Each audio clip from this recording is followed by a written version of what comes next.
Hello and welcome to episode 12 of the Absolute Game of Nerds with your non-geek, non-nerd hosts, JP and Rohan. And today we're doing what we do best, interview interesting people from across the Instagram and YouTube area. So we have Manu from 9.9 the Newsstand, or the Hello. 9.9 Newsstand, excuse me. Thank And you. I have Rohan go ahead and give a great, much better detailed introduction. So today we have Manu from the 9.9 Newsstand. I first met Manu because I bought a ASM 361 off of him, and we just started talking from there. And now we talk, a handful of times, probably every week. Yeah. We've talked about how if you're getting back into the comic community or you get back into the hobby, there's a lot of people you can follow to learn a lot of stuff from. And Manu is definitely one of those guys. If you follow the 9.9 Newsstand, he's got a lot of information and you learn a ton. I will say most people have like a very general, broad scope of information that you can learn from.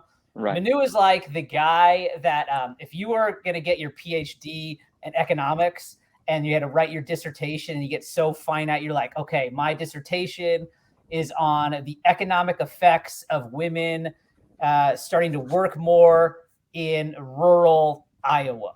And then you write this 500-page dissertation on that. Like Manu has his realm, and he is the expert in that. And I would say, Manu, and you can help me out.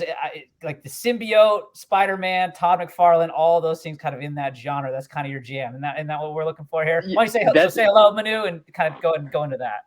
Yeah. Hello, everyone. Thank you for having me, JP and Rohan. I really appreciate being here, and that was beautiful and really well said. Yeah, like the foundation is symbiotes, Peter Parker, Spider-Man, Black Suit Spider-Man, Venom, Carnage, Todd McFarlane, but overall '90s nostalgia. Like if I venture out at all, one of the common fibers is going to be like '90s nostalgia for the most part. But to add on top of that, I love scarcity, rarity, difficulty, the challenge. Right? We'll talk about the entire journey and what collecting means to me and being involved in that means to me. But if I venture out of the '90s into more modern, the one thing that we can almost always bet is that it's going to be a very difficult chase, whatever I'm after, because that is really a motivation for me. And I haven't gotten into like silver and golden age yet. Very, very little, but I haven't. But I've been learning a lot from you. So I'm gonna venture. I'm gonna Yeah, venture. all right. Yeah. So I mean, it's very kind of similar to how when we had Errol, who was the guy that got Superman 1, he was like, I'm all about things that are hard to get. And so that's kind of right up your alley. Yeah. And so JP, to kind of give you the example is, so Manu is on a show with this guy, Justin, whose feed is Spidey Hits. Yeah. And I was watching their show last night, and it's a lot of it is about cards versus like comics is what we normally talk about on cards. And so Justin is opening these packs of cards and they're going through them. And there's this card that comes up and Manu goes, is that guy wearing a purple ski mask? And Justin's like, yeah, it's Baron Zemo. And Manu's like, Baron Zeno? Who's that? I no clue. So it's like he's got his realm and that's his jam, but like it doesn't And I love that you said that. You're like, there's people that have like, they know a lot about a lot. And then like me, I just get hyper focused and deep into the specifics of something so nuanced and rare. But I like to become a master of that. I like to become the resource for anyone else in the world that might be seeking that out. Like, come to me. And if you just want to learn, I'll help. And if you want to buy, maybe I've got it. I like that. And I will tell you, recently, maybe it's not been recently, but I mean, I've obviously been in this hobby back in just fairly recently, but it seems like there's been a lot of hype all of a sudden generated about these wizard ones with the Spider-Man in the magic suit. I would say, at least from what I know, Manu is the hype man for that world right there. I mean, I'm so proud of you, of hearing you say that. I'm not gonna say yes or anything, but like you could see it on my face. I'm so happy to even be brought up in that conversation or to be thought of as a part of that. And I would love for tonight to just, we should have some wizard conversation. Talk about how we got to this point. How did we get where we are right now in Wizards? Because it wasn't by accident and it didn't take very long. It's like a 2-year journey. But boy, did it happen. And I love on your Instagram profile, it says curated by a 90s snob. Yeah. I love that you saw that. I literally just changed that I a saw month that too. ago. I literally was just looking at it before. I was like, oh, let me just check his feed real quick if there's anything I want to ask about. I just read at the top, and I was like, oh, that's great. I love it. I Yeah. love it. First time I've changed my bio since getting on in late 2020, whatever the first year of COVID lockdown was. Late in that year was my first time on. Yeah. Yeah. So, On anyways, we Instagram? usually start. Oh, yeah. Yeah. So, Manu, we usually start with kind of an origin story, and we kind of already Okay. got into a little bit about that. But I want you to just tell us who you are, where you're from, what you do, and then we'll kind of get going from there. Okay. Wow. And I talk a lot, so I'm going to try to control that. My name is Manu. I'm the 9.9 Newsstand. That's the brand that I decided to name myself when I first hopped onto Instagram, right? Late in whatever, like we just said, whatever the first year was of COVID lockdown. I think that's late 2020. I think that rings 2020, a yeah. bell. Yeah, 2020. Yeah. Late 2020, I started the Instagram account, the 9.9 Newsstand, and there's a very specific and intentional reason why that's the name. And I'll get into that in a moment. But what brought me to Instagram, that is actually when I came back into collecting. Like my hiatus from collecting is decades long. And within those decades, being removed from, being preteen into my teenage years when I was actively at comic book stores in the 90s, when everything was it was the biggest collecting period until now. And then we had a collapse, and that collapse sort of fell in line with me becoming a teenager. And then you become aware of so many other things in the world, and your interests, they shift, they change, right? And so I had exited collecting in the 90s, like so many people did. But over the decades, I've lived in many places, and everywhere I've lived, there was always 4 comic books that were always with me. They were always like in a drawer next to my bedside or somewhere. They weren't necessarily displayed, but they were always with me. And that never changed. And from time to time, I would find myself going into a comic book store because the smells wake up the nostalgia. You'll find like an Eric Larson or a McFarlane cover for $8, $9, but I have no idea what the market's like, what the community's like. But I'm like, oh yeah, I'll buy another one of those. Just bring it home for the nostalgia hit, right? What were the 4 comics? Right. So it was Spider-Man 1, of course, right? The Todd McFarlane. The Todd McFarlane Torment series, right? The standard green cover. And then there was also the silver cover, which was still polybagged with that big, like, #1 collector's edition red logo on it. Yep, the like red and literally, black. my mother bought me that book for like $20 in the 90s. It was a wall book, even though there's 30 bajillion of them, right? Because that's the 90s for you. You could buy that book now for less than what my mother paid for it 30 years ago. But it's far more important than that $20. So there was the 2 #1s. There was Spider-Man #13, which is the homage to #1, but with the symbiote suit.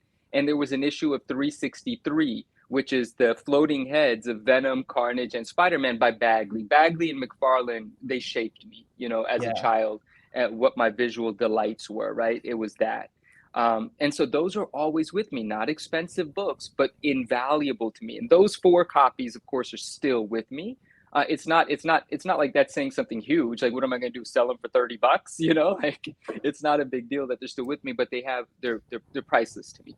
And so those are always with me. But like the story of a lot of people that I've spoken to in the beginning of COVID, to add some context, prior to the shutdown, prior to COVID, I was already going through a personal transition where I was already making a lot of life decisions that were not the way that I had lived my life up until that point. I had been removed. I'd started to remove people from my life. I'd started to really pay attention to where my time was going, who my time was being spent with.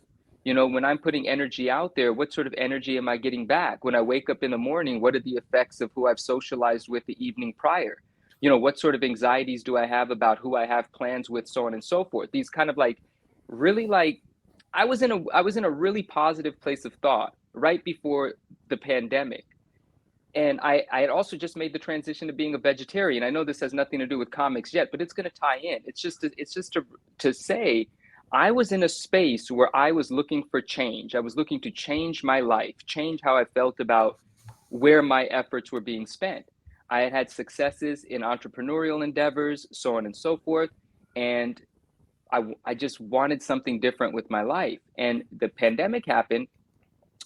And one day, visiting my parents, I pulled out a short box of comic books, like so many people did, just for fun. I pulled out a short box of comic books and I brought it home with me because that in my mind, my plans for that evening were to just enjoy flipping through this box one by one, just to get that feeling back, to connect with who I was when I was younger, because I never lost that person.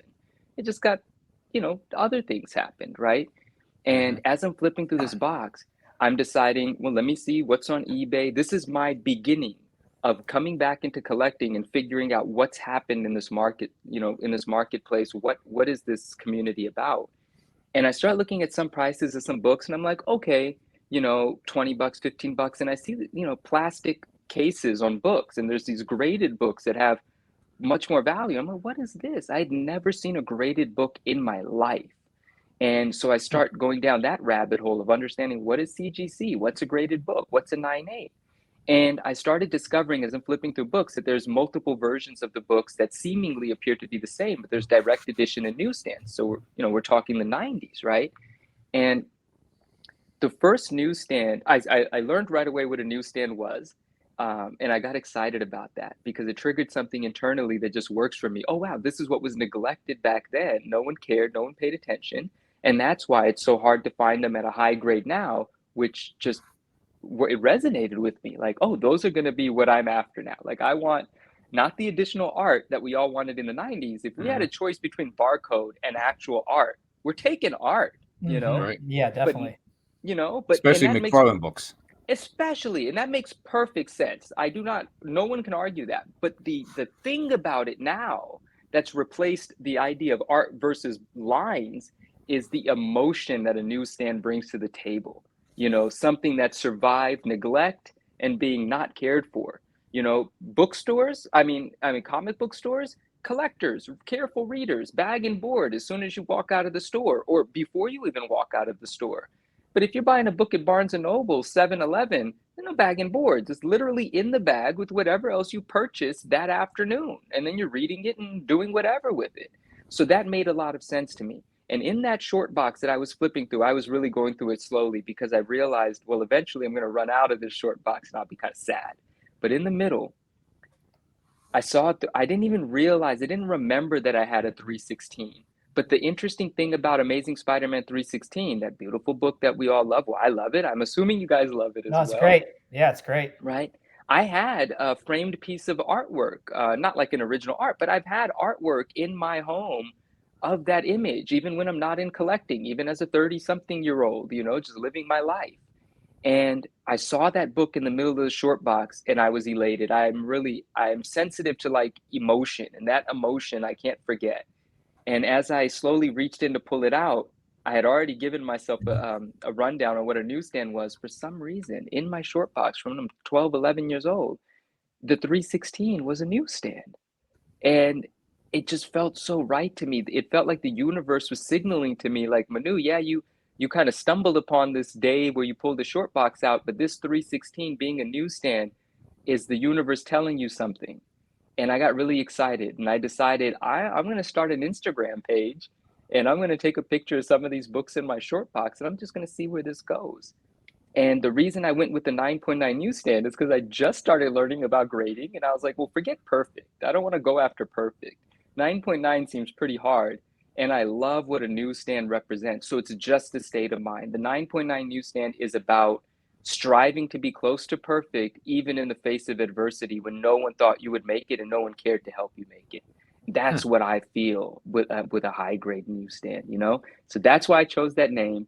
And that's how I got back into collecting. And what's happened since then has been nothing short of, I'm just beyond grateful for the experiences. It's been a whirlwind. I've learned a ton. I've knocked off certain goals that I've created for myself, and we're still going. And it feels like the beginning. And we're like a couple years in, and I'm just super excited about everything. So that is a long-winded origin story. I told you I talked too much. I was very curious. Actually, it's interesting to hear you say that. I mean, it's only been a couple of years since you're back into the collection because JP, I don't know how much you noticed, but like, so Manu will sell, like he'll post a book on his Instagram story, this whatever, and then it'll have his price. Yeah. I swear, dude, I don't know anyone that sells a book as fast as you. Like, you've cultivated your following that I love it. Thank you. The people that follow you also want what you're putting out there. And like, I just feel like you put some out there and then the next slide's like sold, thank you. And I'm like, how does this so fast? It blows my mind every time. It almost brings me to tears every time because I'm just so damn grateful. Is there any level of profanity allowed? I apologize. Oh yeah, Go for it. shit, I'm piss. just like, yeah. JP's like cock balls. Right? Yeah, exactly.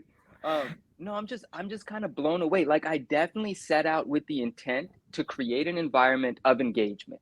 Like I wanted to connect with people, right?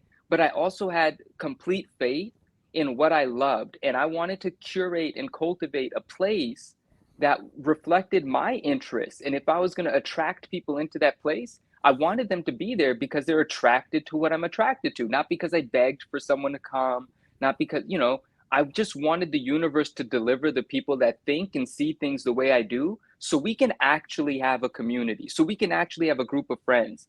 And before I even ever started selling, I did make efforts at selling early, but it was different. I realized I have to establish a reputation, so on and so forth. I was just feeling things out.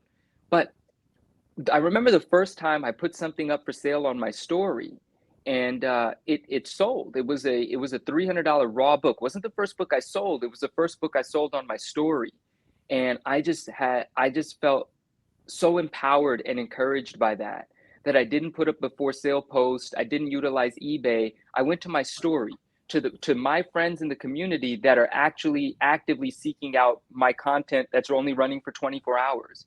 And in the first couple of minutes, someone said, "Bro, I'm interested. Can I see some more pictures?" I did. And then he said, "I'm going to take this book." I could not believe it, and that was also a very transition. That was a pivotal point for me as well, because it showed me that I did build a place for people to actually engage and pay attention to the content and receive it well. And so then I was very careful to make sure it wasn't always selling, because I never want to overshadow the fact that I am a collector. I operate from emotion, I operate from a place of love. Even though I'm capable and I can create an environment where sales effectively do take place, I could sell anything.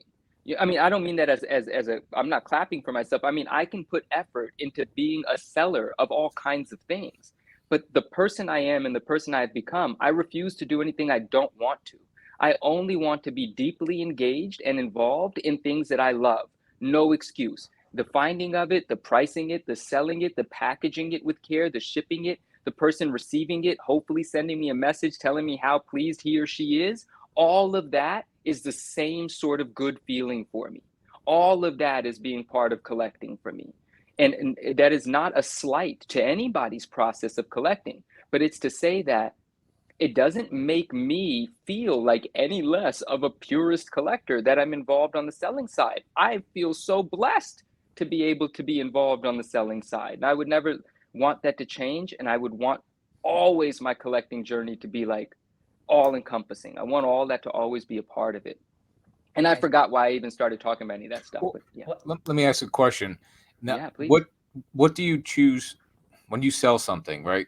Yeah. So are you finding things in the wild, or are you trading for things? And then what makes you want to sell a particular book? Because I get the McFarlane behind me on the wall. Those are all McFarlanes I had as a kid. Yeah. So Yeah. those may not be worth more than 10 or 20 bucks, but I'm not really going to, what am I going to gain by selling them to get $100? It means It's more not to worth me. the emotional trade. Yeah. Right, unless I found one, and I might try to sell that or up the the grade of the one behind me. But like, what makes you, like, if you're being a collector, what makes you sell something, right? Is just Right. fall out of enjoyment from it, or Oh, never. No, no, no. If I'm selling something, I love it just as much as if I just would keep it forever. I actually only want to sell things that I love, because that makes it so that I can completely stand behind um, how I'm pricing it, how I feel about it. If someone were ever to ask me, because I have friends that hit me up and they'll send me like an eBay link and they're like, "Should I buy this?" And it's like, I'm not going to convince you to buy it. Are you going to be happy if if X amount of dollars leaves your account and that gets mailed to you? That's the only question you need to answer. Because I'm not going to help you decide whether the price is fair, because then you're making me work. You do the work. All due respect. If you respect my time, then you should do the work, or else I'm feeling disrespected that you're asking me to do the work. It doesn't make sense, right? Like, so if you actually have an interest in an item, you should be willing to invest the time in doing the due diligence. But the only thing that I'll ever tell somebody, for the most part, and there's obviously different conversations, is if it makes you happy, buy it. And that's why it's so important for me to only sell things that make me happy, because I know the significance of them to me. I know that I love that item. I can be super grateful and proud of someone else having this in their collection, so that when they get it and they post it, look what I got, I'm so happy it came so in such great shape. I'm not going to be ashamed of posting it on my story like I sold that to them at that price. No, I'm going to be proud of the price, the product, everything about it. But that's just a part of the answer. But it's a really great question, because to tie this into my character as well, even when I was younger collecting, I'm literally 7, 8, 9 years old, I was always aware that this is a marketplace. I've always had an entrepreneurial spirit. So selling just feels good to me. Even if I cry a little about what I've let go of, the fact that I sold it gives me a rush. So that's also a motivation. I'm motivated to sell because it feels like a victory every time it happens, right? Anytime somebody sends me money for something, I'm like, I can't believe this is actually still happening. This is amazing. I don't want to stop. And aside from that, this is interesting because I was having this conversation and this thought earlier. Like, there's the word flipper. Sure, I flip, right? But I'm not that flipper, meaning I'm not out buying a bunch of stuff retail and then marking it up, in hype. Like, I'm not buying I'm not waiting at the drop of some comic book trying to buy as many $5 copies of it as I can and then trying to sell them 100 of them for $15 a pop. Like, no, that's not what I'm doing. That's not what I want to do. I don't want to be up to speed on what's hot for whatever arbitrary reason right now. No, emotion and the sentiment and the nostalgia on something, I believe, is a value proposition, and it can sustain over time. So I'm not worried about spec or anything. But another motivation for me selling is definitely profit. I love when I accomplish something because of my time and effort, my knowledge, my education, my hunt, my persistence, my awareness, my attention to detail, get something either undervalued because I found it in a place where they didn't know what it was, and I know that I have an audience that would appreciate it for what I know it to be, and there's a margin of profit. I love extracting that margin of profit. That allows me to continue doing what I do. That allows me to reinvest into buying more fun things and trying more experimental grading, right? So it feeds itself. But so money is definitely a motivation. I don't ever sit around and say, oh, no, I don't do it for, no, money is a great motivation. If you buy a book for $500, right, because you took a risk, and then you invested a couple $100, press, clean, and grade, and all of a sudden it's a $6,000, $7,000 book, that feels fantastic, right? And you could put that book in a box and you can pull it out every once in a while and look at it. But when I look through a box and it's $6,000, $6,000, $6,000, one of the loudest thoughts is, I should probably convert this back into cash so that we can keep this thing going and do more amazing things. There's only so many $6,000 books you could pile up before you're like, that's a lot of money over there in that corner, And so I'm a big. I'd be having with a pile of those $6,000 books any day. I mean, man, the first graded book I bought was $100, right? And I was nervous wreck because I didn't know what I was buying. And then the encapsulation came in. I was like, all right, so this is what it is, so on and so forth. It was also my introduction to like CGC's poor quality control. There was like a broken piece of plastic in there. I was like messaging the guy on eBay, like thinking I got ripped off. Like, what is this? And he had to explain to me, like, you don't know what you're talking about yet, guy, but CGC is a joke. And I was like, all right, $100 to learn something, invaluable. But so I love selling. I love selling the sort of things that are really difficult to get. And every time something difficult leaves my collection, I have now the luxury or the benefit of getting to challenge myself to recreate that grade or find that item again. But also, there are things that I do not sell. And it ties into what Rohan was, you were so kind to bring that up on that other episode, man. I appreciate that. The Forever PC, right? Yep. Yeah.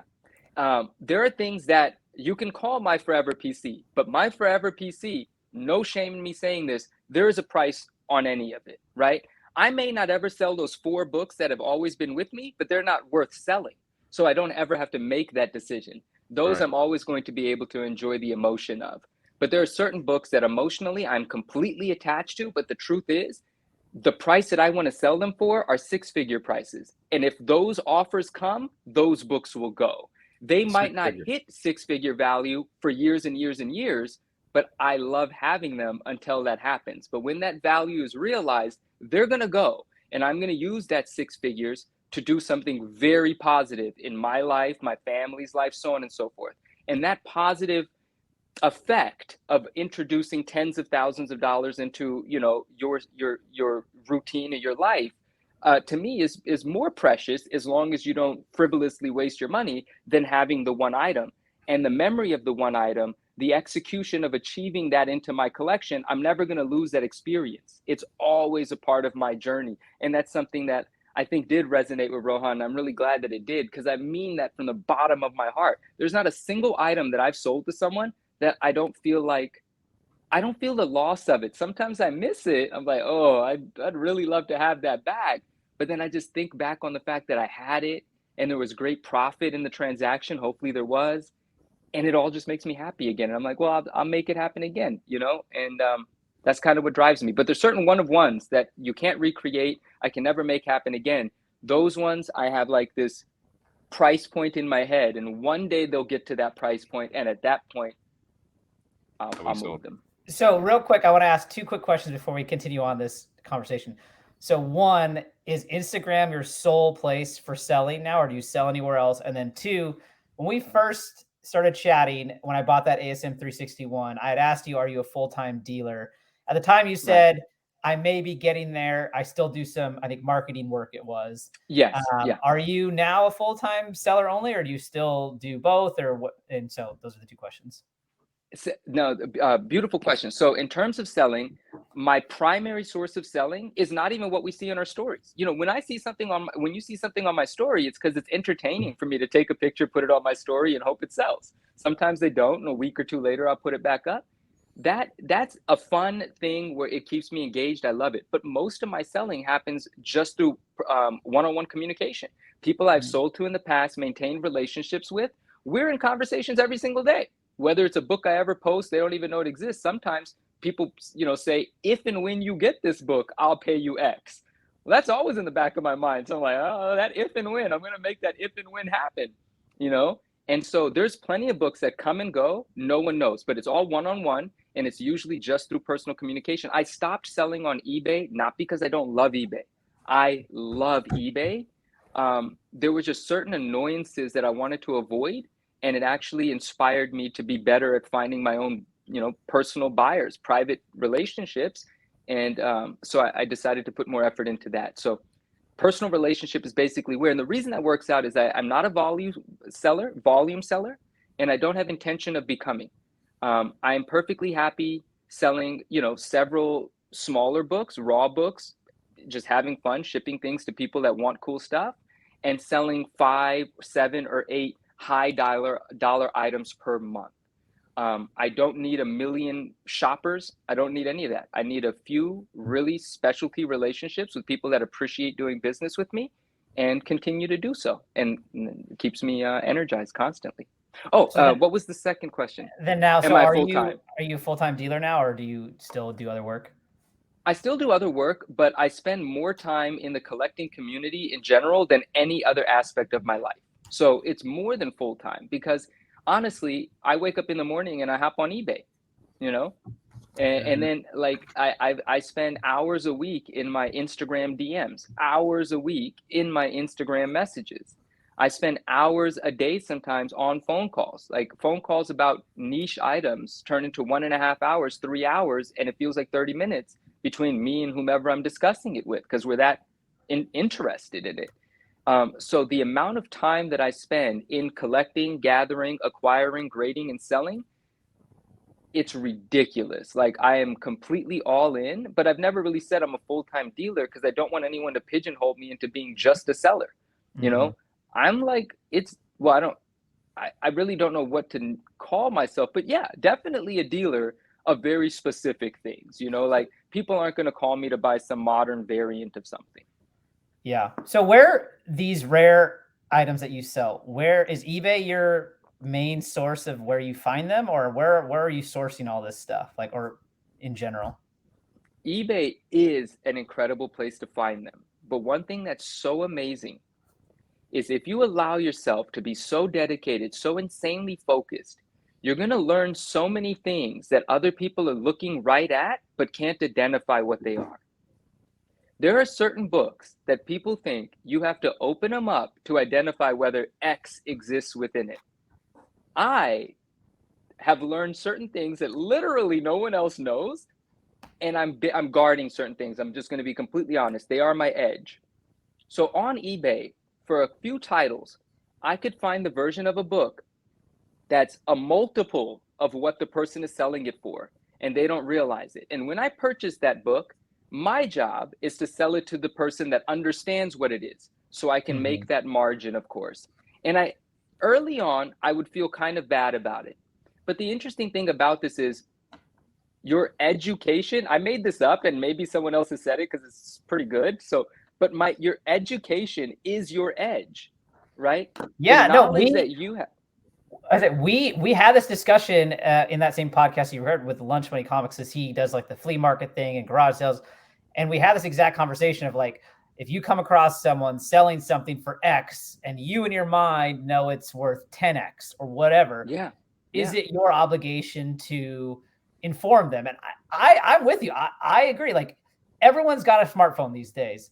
And if you don't have the time to do the due diligence of what you're selling, you've already decided that, oh, if I sell it for this is a good price for me. I'm happy with it. So you're already happy if you get your money. Exactly. So I have, in my opinion, I have no bad feeling in my mind being like, oh, I just bought a $500 book for $20. Like, not that that's happened, but like, I would have no issue. It's just like I said that day, I'd be like, yes, like, here we go. Yeah, exactly. And I love you. That's so keen of you to say. They got what they wanted. They're happy.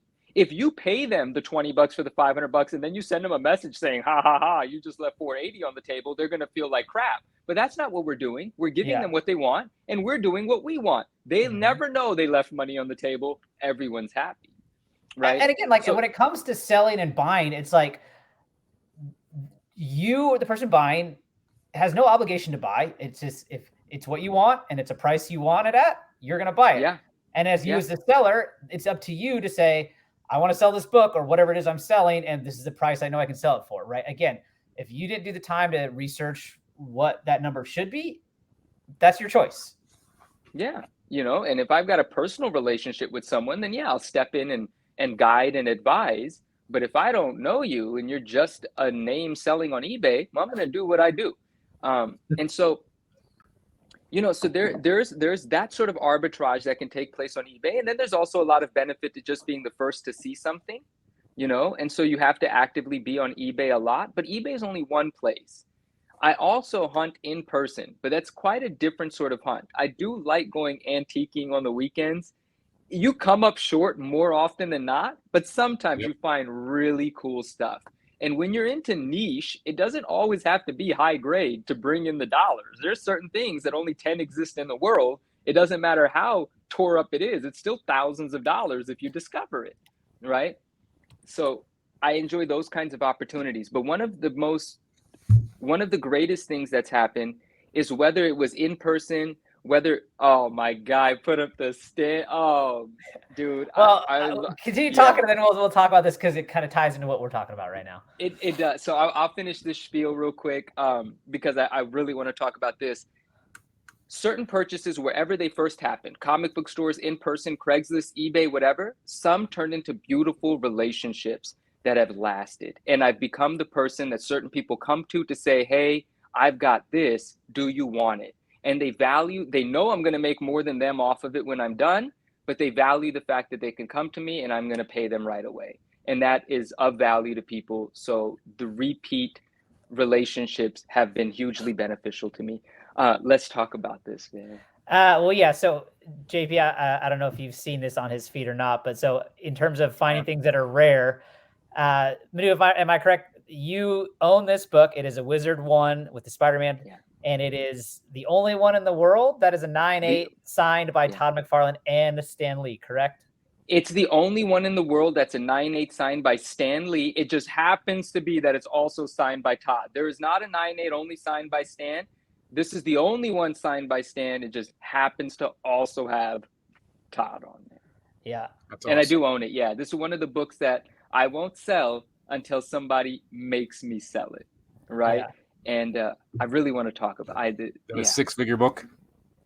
One day, I refused $25,000, so we're not far. You know. Yeah, I mean that one on Elite, wasn't it 18,000? On Grails, an SDCC signed by Todd, T Dot, not even the full Todd. Not to say T Dot's not amazing. If it looks good, it looks great. I just posted a book on my Instagram, T Dot signature. It's absolutely beautiful. But the one that sold on Grails, this book I actually have right here. There's a few wizards that I pulled out, and I'll show them too. What do you on mean T Dot? Grails, like T-Dot, Todd what's that mean? McFarlane's signature, instead of it saying TODD, the full Todd, which is the more sought after version, because now he does T Dot, Yeah. the first initial, more often than he does than Todd, because he signed so many books, right? So that brings in a decent premium for certain books to certain collectors. And so an SDCC copy, because Wizard 1 comes in 3 forms: a direct edition that you see here, a newsstand that has a barcode. You can identify it because it has very simply a barcode. And then there's an SDCC edition, which I have, but I didn't bring out. And there's a logo, a white logo at the bottom that says San Diego Comic-Con and has like a picture of a pelican or something of that sort. Now, the SDCC version is quite rare. There are some details to discuss, but we can save that for another episode. A signed 9.8 sold for $14,500. But that is when there were only 3 on the census. The census has grown rather rapidly for that, and we'll talk about why. And that's changed in just the last 3 months. The newsstand 9.8, of which I personally know now there are 3 in existence. At that point, there was only 1. The other 2 were created by someone I know after the fact. And it sold on Heritage about a month and a half, 2 months ago for $18,300. And that was a 9.8 newsstand. At that time, there were a total of 11 direct edition 11 9.8s on the census, combination direct and newsstand, because those 2 aren't broken out. But I had verified visually by seeing every other copy in existence at that time that it was the only newsstand, and other collectors knew that as well because it sold for $18,000. Now, I mean, full disclosure, I had a bid in there above 10 grand, and I was rather surprised that I didn't win it. And now I do know who ended up winning that book, and that person is very aggressive and passionate about acquiring the rarest versions of Wizard. And I would argue that 2 years ago, he probably wouldn't even thought about Wizard. It's quite amazing what's happened since. So this particular book, oh, sorry, Ron, yes. I was going to say that newsstand that you pulled out, was that a 9.8 or is that? No, this is actually a 9.6 that I haven't shown yet, and it just came back from the Todd signing. So this is what we mean by T Dot, right? It's not the full Todd, and it's a newsstand, and it's a 9.6. This was one of the raw newsstands from my collection. I started acquiring Wizards about 3 years ago when I first started. No one was looking at Wizards. So amazing things have happened in that span of time. And this one was one of 3 that I sent to the McFarlane signing. And the SDCC one that came back in 9.6, it was full Todd. I actually posted that a few weeks ago on my story, and I have sold it. And I didn't let anybody know the price I sold it for, but I sold it for the buyer's really happy, and I'm really happy as well. But it's very rare that it was full Todd, so I sold it. I have another 9.6 SDCC coming back right now. It's also a T Dot. I'm going to tell you about that in a second. So this is the newsstand. I am going to post this eventually, and then it will be for sale. The newsstand has become the rarest version of this book. A 9.6, 9.8 newsstand is the rarest version of a Wizard 1. The SDCC is no longer the rarest version of a Wizard 1. Still very rare, but not at the moment scarce. Because of the excitement and enthusiasm surrounding Wizard, there's an abundance of them at market. So even if a book is rare, if they're all available, it's not scarce. Anyone can go get one as long as you're willing to pay. We have to wait until those trickle into collectors, like, forever PCs, and then we're going to see the values go up. But right now, values are going to go down because sellers are going to compete to sell. A lot of people graded just to sell. Now, if you graded yourself 9.6 newsstands, you don't got to drop your price. But if you graded yourself 9.2 directs, your prices have been slashed by 75% already because there's 30 available at any given time. There is not a single 9.6 newsstand available anywhere. But that doesn't mean I'm going to charge an arm and a leg, but it does mean the right buyer is going to pay me something that I'm going to be happy to say goodbye to it for. This is extremely difficult to do, which is why a 9.8 went for 18,000. You know, like I haven't been able to 9.8 one, and this is not the only one I've graded. So you had the direct edition, the San Diego Comic-Con, and the newsstand of that same book. You've owned Yeah, all three at one multiples. point. Yeah, right. I mean, right now, currently, I own all three in multiple grades, and I've had several more, and I've sold many. There are very happy collectors out there that have 9.8s in their collection because I graded them, and that's where they went. When the direct edition census only had 2 blue label 9.8s and 4 yellow label 9.8s, this is one of the 4. So it was very easy for me to verify that the other 3 were not signed by Todd McFarlane because there were only 4 at the time. And of those 2 blue labels, I knew the owners, and then I started to make them. The third 9.8 on the census was a raw copy that I sold to a friend. I didn't anticipate it was a 9.8. It became a 9.8. So then I was like, I'm going to stop selling these and I'm going to grade them. And then the fourth one to be added to the census was my 9.8. And I actually sold that one for $6,000. And people were like, what are you talking about? That's crazy. You cannot get $6,000 anymore for a 9.8 direct edition now, because now there's like 17 on the census and there's a handful available, right? At that point, I was the only person that had one. And that collector, he's a well-to-do gentleman. He's not upset about the price. He has since then bought them at half the price. And the way that he tells me the story is, it's all right, Manu, I just brought my cost down. My cost basis just came down. It's Dollar okay. cost average down, yeah. Yeah. So for people like that, they're just having a good time and they've got the money to do it. And it's great. Okay, so this 9.8 here, signed by Stan. I had it for a long time before I posted it. When I purchased this book, man, the story of buying this book, dude, are you ready for the story? Because I get excited about this story. Yeah, give it. All right, so I'm going to leave the price out just because I feel a little bad about saying the price now, but it was a no-brainer to buy it. But the way that I'm built, even if I know no one's looking at this, I can't believe this has come available, I have to buy this. It was one night around 9 p.m. I saw it on eBay, and I was like, I gotta buy this book. The guy had it for a price, and he had a best offer. But me being Indian, bro, I gotta make an offer. I gotta make an offer, right? Oh yeah, baby. Oh yeah. You know, I don't want to pay the asking price. Then I feel like I got robbed. Yeah. I have to make an offer. So We're born negotiators. Yeah, exactly, exactly. So I make an offer. The guy responds and he goes, thank you for your offer, but someone else just made X offer and it was higher than mine. And I was like, oh, that's fascinating. I'm glad that you told me that. And then he goes, I'm going to send out a counter to both of you guys and it's going to be whatever it was. So he sends the counter, and me being stupid, for some reason, I sent it, instead of accepting the counter, I messaged him and I said, what if I countered at this? Would you take that? And as soon as I sent that, I was like, I'm such an idiot. The other person has already offered X. This counter is only a little over X. The other person's going to buy this book, whoever this other person is. So obviously I bought it right away. I was like, oh, I'm sorry I sent the message. I sent it, but I just bought it, paid for it, right? Immediately after that, the other person I didn't know was a friend of mine, I get a text message or a DM, I forget, with a picture of this book. And I go, bro, I just bought that. He goes, that was you? Because the guy I bought it from also sent that guy the same message. Like, I've got another guy offering on it as well. And I didn't know that I was competing with my friend. And my friend is the only other person in the world that I know that is as passionate about this magazine. If it was going to go anywhere, it was going to go to either he or I. I mean, admittedly, I'm super happy that it came to me, but also I'm super happy that he and I get to have this conversation and connection. But after the book became mine, meaning I paid for it on eBay, and I even got some eBay bucks for it, right? I get a message from the guy. Actually, I get a phone call, because I guess that's part of the information that gets sent to him when I'm the buyer. And he introduces himself, and I said, what's up? He goes, hey, did you pay? I said, yeah, I paid. That's why the book's mine now. That's why it's sold. I paid. What are you talking about? He goes, nah, man, the money didn't show up in my account. And I said, bro, and I had connected some dots. I'd actually bought something from him on eBay before. Ironically, it was a raw Wizard 1 signed by Todd for $300 something months prior. And I saw that in his sold listings connected who it was.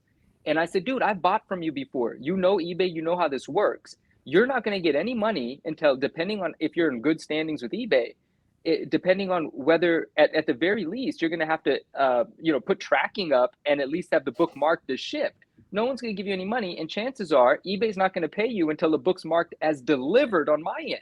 What makes you think you're going to get the money right now? That's not how eBay works. You know that. And so he was like, bro, I need the money. And I said, dude, he said, let's cancel this order and you just do it PayPal. That way you'll save some money too. Like I'll knock the cost down. And I said, do not cancel this order. Do whatever you want. Do not, sell me anything. I don't care what you have. You sell me anything. You need $1,000, sell me something. I'll send you $1,000 right now while we're on the phone. Do not cancel this order. He goes, man, I got to look into this. He hangs up. I get a refund for the amount right away and a message saying the order was canceled. Dude, I'm in a full-fledged panic. I'm calling the guy back, no answer. I get on the phone with my friend who realized that we were competing with each other, and I'm explaining the story to him. He said, do you need more money? I said, no, bro, this has nothing to do with me. He's misunderstanding the scenario of me purchasing this book, and he's canceled and refunded. 5 or 10 minutes of me just venting on the phone with my friend, the guy calls back. I said, dude, I got to go. Answer the call. And he says, man, you're right. You did pay, and I'm so sorry. I said, yeah, but you canceled it. What are we supposed to do now? He said, look, man, I owe you an apology. I'm sorry. You shouldn't have become victim to like my personal frustration here. I'm going to just package up the book and I'm going to ship it to you. And once you receive the book, you can just PayPal me the money. And I was like, what? For real? And he said, yeah, man, I shouldn't have done that to you. I'm sorry. So the next morning, he sends me pictures of him at the post office. The book is packaged up. It's on the little, scale to be weighed. And he's literally sending it to me. And so I messaged him. I said, dude, I'm going to send you your money right now. Like, I trust that you're going to send me the book. I sent him the money. A few days later, it showed up. Now, I cherished it and kept it for quite some time before sharing it. And then one day I posted it on Instagram. And I was just so happy about it because I had already started posting wizards prior, but no one knew I had this wizard. And I posted this one and everyone received the post so well. I was so happy. But someone made me an offer of $7,500 that day, which is a multiple of what I paid. And I declined the offer. I didn't even counter because I didn't think it was anywhere near how important the book is to me or what I believe Wizard's going to become over the next decade. So I declined it. But that same day in the comments section, someone else left a comment and they were like, this is easily a $2,000 book. And I was like, yeah, someone just offered me 3.5 times that. It is easily a $2,000 book.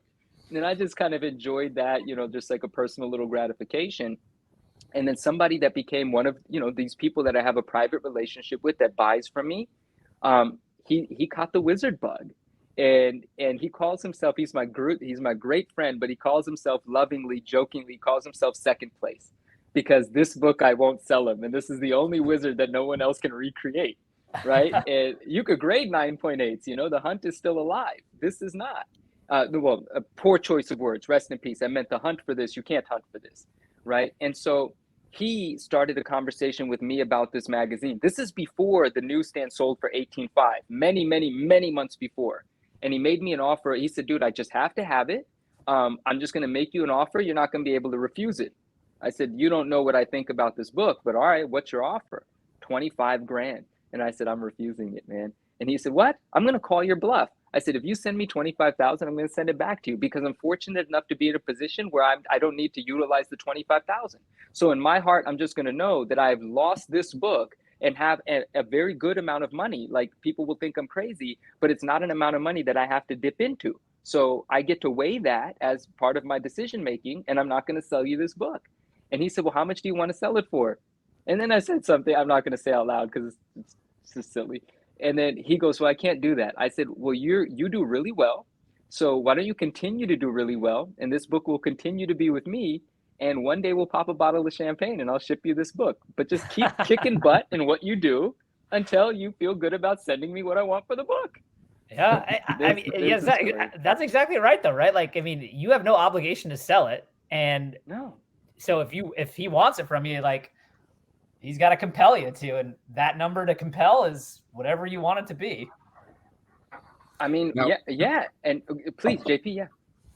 So the one that sold for 18 was a newsstand 9.8 signed by Todd, but not No Stanley. signatures. No No signatures. signature. A blue label 9.8 newsstand, the Wow. only one that existed at the time. Now, currently, there are 3. The public has only seen 1. I know the other one. The public has not seen it. Is not up for sale yet. It will be eventually. There are 3 in existence currently, and that number can go up.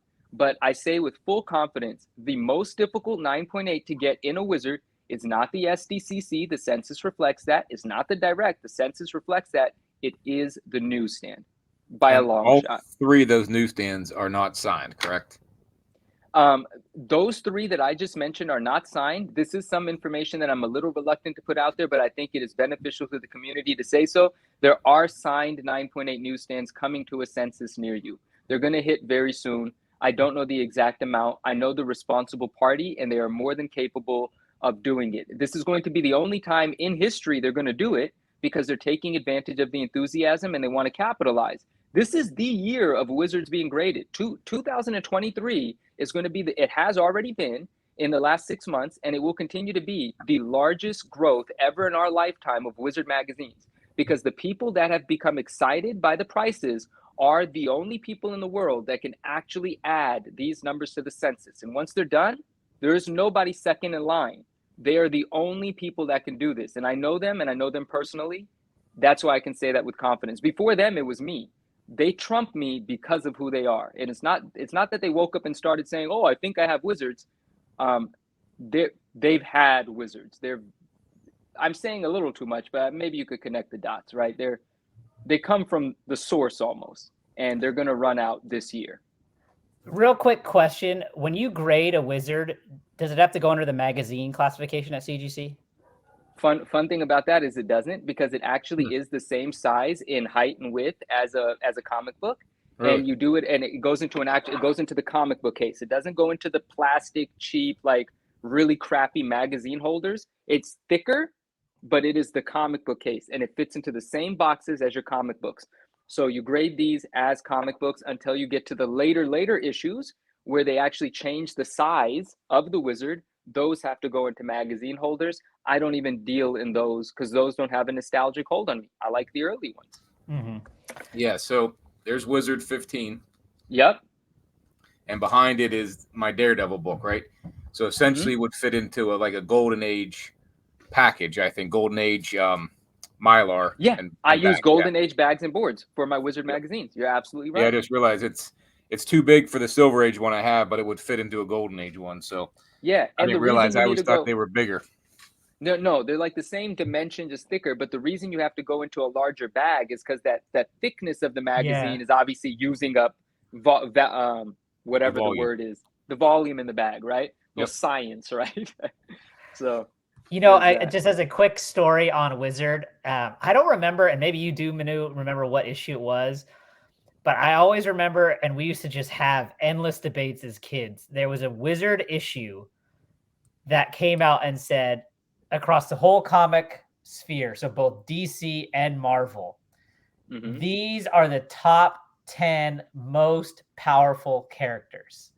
And the reason why it stuck out so much to me is because number 2, to everyone's surprise, was Superman, and number 1 was Silver Surfer, and Silver Surfer is my all-time favorite character. And so I just remember as a kid that it was a constant debate, and because my brother is a huge Superman fan. And so I don't know what issue that Wizard is, but that specific story will always stick out to me when I think about Wizards. I don't remember that issue, but I love it. And I love that number 1 was Surfer for you. And that also means that you need a copy of Wizard number 5. Do you have a copy of Wizard number 5?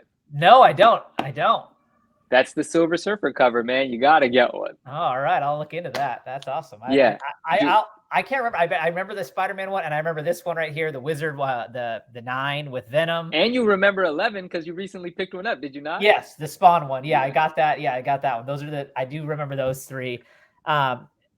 So I'm gonna look up this number 5 when we get off here. Awesome, man. Yeah, man. I love the Wizards. The first recorded sales that Cover Price and key collectors started to report on were my sales last year, right? The humble beginnings, I sold a 9.4 newsstand for $1,100. But that turned heads. People are like, wait, people are paying over $1,000 for a Wizard magazine? And they wrote articles about it on Cover Price and stuff. And I was like, this is actually happening. Like, what I feel for this magazine, what I believe, this is real, man. Like, yeah, I think I wasn't. There was one I think that just sold on they're on Heritage now. A direct edition file copy just sold for 30 something hundred, and there's an SDCC file copy coming up on auction on the 10th of this month. It's probably, so a couple weeks worth of bidding, or however Heritage works. But yeah, they're on Heritage now. Yeah, and we'll talk about what a file copy means. JP, yes, please. I was just go ahead if you want to go talk. I got something I can add at the end.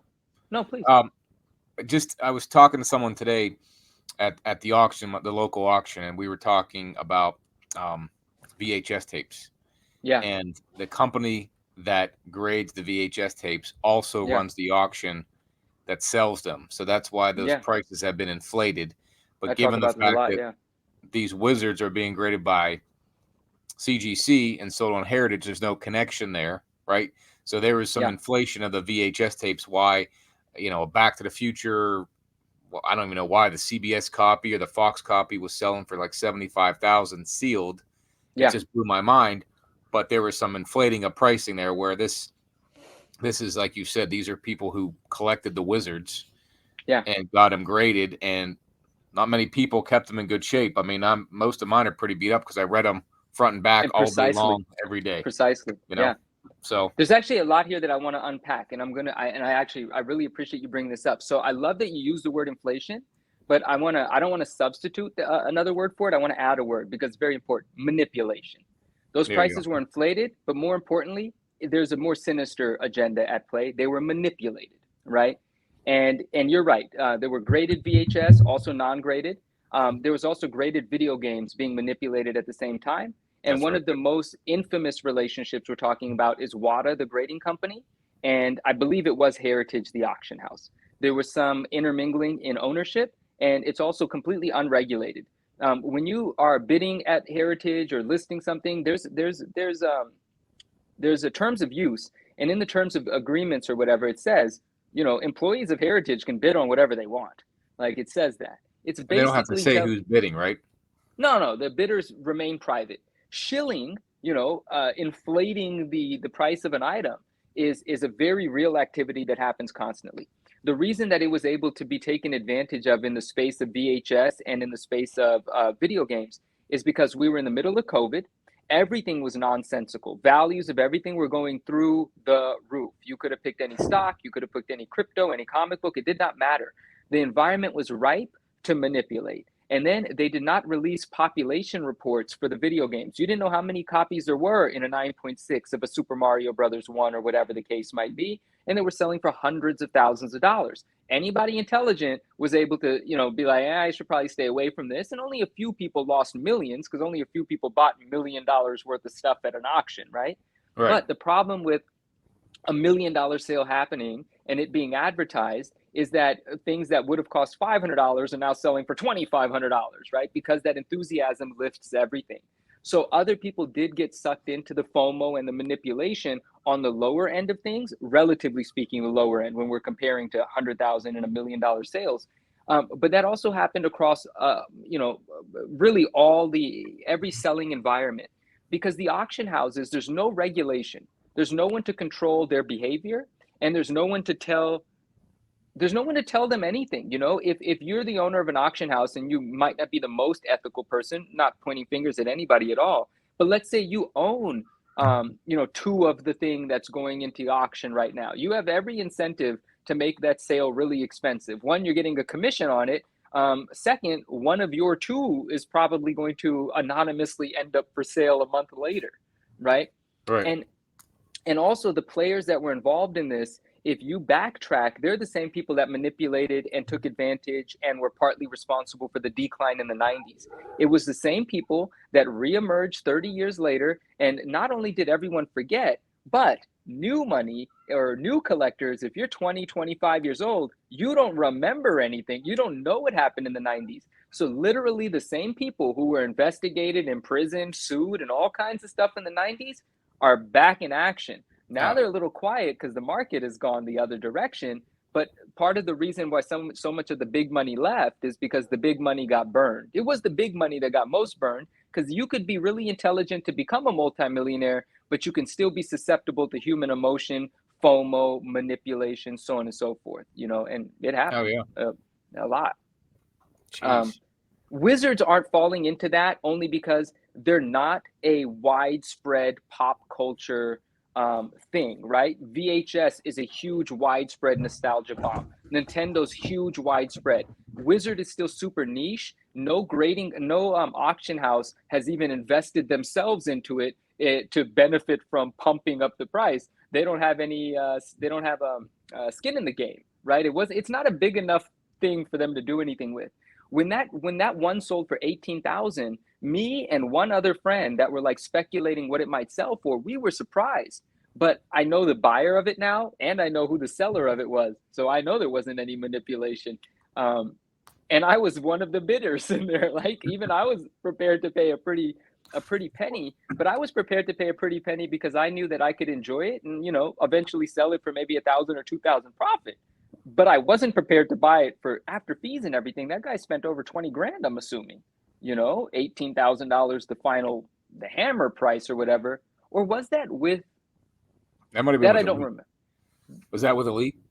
No, that was Grail's 14,500, but 18,300 was the newsstand on Heritage. I was just wondering, was the buyer's premium factored into the 18,000? The buyer's premium was factored in. Tax was not factored in. If that person is paying tax, you are at 20 grand. Yeah. So that market's not manipulated in that way yet, but there could still be manipulation in Wizards if someone wanted to, but it's just not an environment for it yet because the big money Wizards, they already got bought and they're not back on the market. There's nothing to manipulate at the moment. Right. Yeah, no, it's definitely niche. I mean, VHS tapes are, that still was probably a niche collection, and so was the Nintendo games and Sega games, but there's a much smaller market for these, and depending on much smaller. $18,000 for whoever bought it, most likely that's a drop in the bucket, and just to have something. That person spent about $100,000 on books the month prior. Yeah, so it's not. It's something it didn't affect his income, and most people that you say got burned were the millionaires, and it probably didn't burn them as badly as it would have been if Joe Schmo got into the FOMO and bought too many expensive books, right? Because they, even though they're smart and got the money, they're not smart not to fall into FOMO, like you said. So Therefore, they made a mistake. They're looking to take cash, put it in something else that may earn a rate of return better than cash, and they got burned and they got caught up in it. So, write it off and find the next investment, most likely. Exactly. But it wasn't small time guys. So just like the 90s were more of us buying 100 copies of Superman 75 and saying, I'm sending my kids to college with this, right? Yeah. Didn't happen. You make such a good point because it could be said universally. Most people did not get hurt by the pump and dumps. Like normal people, they didn't. They just have a talking point now. They just have something to verbally complain about. Oh, the market was pumped. But they actually had their life wasn't affected at all. They didn't buy a pumped item. They didn't lose money on an expensive book. They never bought anything. They never sold anything. They're just enjoying the narrative and being part of like controversy, right? I do want to say though, I love VHS tapes. I actually do believe in the value of sealed nostalgia. I love graded VHS. I haven't graded any, but I do have a nice collection of my favorite sealed VHSs. And one day I will grade, but there's plenty of time before that market matures. It's not like a real market yet. It's still figuring itself out. I also love graded video games. I understand the idea when people are like, dude, it's sealed. It's in a box. Like, what are you grading? The cellophane? Yeah, literally, you are grading the cellophane. Like, you are. And you don't get to experience or play the game. But let's not be disillusioned. Is that the word? I don't know. But the point is, encapsulating nostalgia is just something that works for nostalgia-seeking collectors. It doesn't have to make sense. We are literally hunting the highest grade encapsulated nostalgia. Well, real quick, I just gotta say, I knew they still did video games. I did not know they grade and sell VHS tapes. Yeah. Oh yeah. That's what Back to the Future was, a graded VHS sealed. But here, let me add. This is just a side part. First print, second print, the whole thing is in that world. Yeah. Yeah, that matters. But you talked about, excuse me, the 4 books you keep. One of them is Yeah. the Spider-Man, the green in the bag, Yeah. or the silver in the bag, right? Yeah. Isn't Polybag. that Yep. mint? I always thought that was mint. So why is a VHS tape considered mint if it's sealed in cellophane or a game, but that Spider-Man's not mint? Because you can Because take that cellophane or that Spider-Man and still like roll it up, fold it up. The bag is I just could not. take it and bash that VHS tape till it's Oh no, unrecognizable. it's not going to be mint. If you can see damage beneath the cellophane, you're not only grading the cellophane. I just meant that sort of jokingly, right? Like Well, you that's why I literally thought are. if Yeah. it's still sealed, that was mint. That's what but I Oh guess it's nah, not. you could get a low grade. You can have a first print Batman, Tim Burton Batman, in its seal, but it can get some low grade and only be worth $50 if it's completely damaged underneath, dented. If if the cardboard's separating in the corners, you can see that through the cellophane. There's also watermarks on the cellophane. If those have been kind of rubbed off over the years, that's going to affect the grade. And then of course, if the cellophane is splitting or if there's tears in it, that all affects the grade. But it's just comical to think like we're really applying a grade to the shrink wrap, like Right. what Yeah, if I because just shrink wrap it? Like I don't. That's one thing I wondered is sometimes you can see there's a piece of tape like that silver tape yes. that goes across the VHS and the box, Yep. and you would cut it to pull it out and watch it. So if it's in the cellophane and that thing's still on it, it was never watched. But that's what I'm getting at. Like the box itself, it's still sealed. It was never watched, It was right? never But watched. still not Yeah. 100% perfect grade. Like no one Exactly. ever watched this movie, right? The game Yeah, was never played. It's still in the cellophane, but it's not perfect, right? I mean, we're I funny. get that. We're funny creatures, man. Like we attach importance to whatever arbitrary, meaningless thing we want. And if a market or community is created around it, it's real. Yep. It doesn't, Yep. Your stuff is I worth remember what people are willing to pay for it. as a yeah. kid, collecting comic books, and I would show my dad something, and he grabbed it kind of rough, and I said, "Whoa, whoa, whoa, whoa!" I said, and I was probably 12. I said, "Relax." I said, "Don't bend it." He went, shook it more, and threw it out. And I'll teach you. I was like, I like just like your car, Dad. You like to keep it nice. I want to keep this nice. I didn't. There was some. That's why I bought so many different copies of Spawn and Spider-Man 1 Yeah. and X-Force and X-Men because one would be the good copy and one would be the one you read because you like to keep it nice. So Yeah. I get why Absolutely. people need a 9.8 because you wanted something nice. And JP, I want to go back to another, like I said, that question about why do I like selling? What do I sell? It's a multi-layered question. And this brings me to another part of it. A lot of times when I sell something, I have more than one, right? Sometimes I'm responsible for if there's only one or two on the census and the census grows to 3 or 4, I may have been the person to put that additional extra on the census because I get really focused on my hunts, right? And then I end up with more than one. Like for instance, this Wizard 9.8, this is the first 9.8 on the census of this one, and we just showed it. I didn't grade this one, but I had the sense that I should acquire it when it became available a few years ago, so I did. But since then, now there are 4 on the census. Well, the second one that was added to the census belonged to a friend of mine, so I bought it from him. So then I had 2 of them. The third one that is on the census, I actually don't know who owns it. Oh, I'm sorry. The first one on the census, I don't know. The second one was this one. I bought it. The third one was a friend of mine. I also bought that one. And my friend just added a 4th to the census. So he owns that one currently and it's for sale. But the reason I sold one of these the other day for $2,100 and people thought that I was out of my mind. I had trolls on eBay because I listed it on eBay just for fun to see if someone was willing to give me something ridiculous. Nobody did.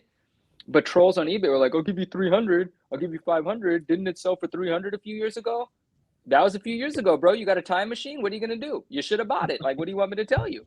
Because it's not that much anymore. And I have them. So I get to set the price. And I don't mean that it's a cocky thing to say, but I have confidence that I will find my buyer. I don't need everyone to appreciate what I've got or understand its value. What good does that do to me?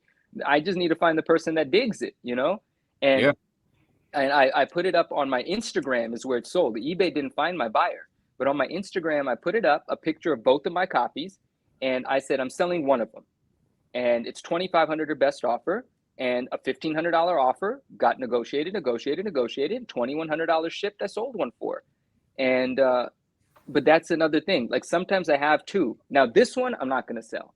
I know how difficult it is for this book to 9.8. I will sell this one when I'm able to put a 9.8 newsstand of this on the census. If I put a 9.8 newsstand of this on the census, this can go to someone else because that's going to take its place and be cherished. On that note, so Manu, that one of the questions I wanted to ask you. So, like, what would be some dream pieces for you to chase down? Brother, I got to tell you something, and I can't. You're gonna have to have me back on the program, if you will, because there's something in a few weeks that I'm gonna speak about openly, and I'm gonna get emotional just talking about it right now, and you'll probably be able to piece together what I'm talking about. Is it what I asked you about the other day? Yeah. So we can't talk about it. Okay. Yeah. Okay? No problem. But one of my dream accomplishments, bro, I'm gonna start crying. So yeah, one of my dream accomplishments, we did it, bro. Like, wow, we did it. So we'll Congrats. talk about that. Thank you, man. And it's not even in hand yet, is why I can't, like, I don't want to put it. I need it safely in my hands, and then I could be like, oh my gosh, But I've seen the grade. I've seen the notification from CGC. Yeah. I asked you the other day. I was like, "Are you one to wait till you get it, or are you gonna check your grade?" You were like, "No, I check my grades. You crazy?" Oh, I check. Yeah. So check the private chat. You guys can put it there. when we get off record, JP. When we get off record. Yeah. When we get offline, I won't say anything. But Rohan, I mean, you know what I'm alluding to. I can't believe. So that was one of those accomplishments. But to put that aside, because that was like, here's a goal of mine as well. An ASM 300 9.8 newsstand. I'm not going to pay $16,000. I'm not going to pay $20,000.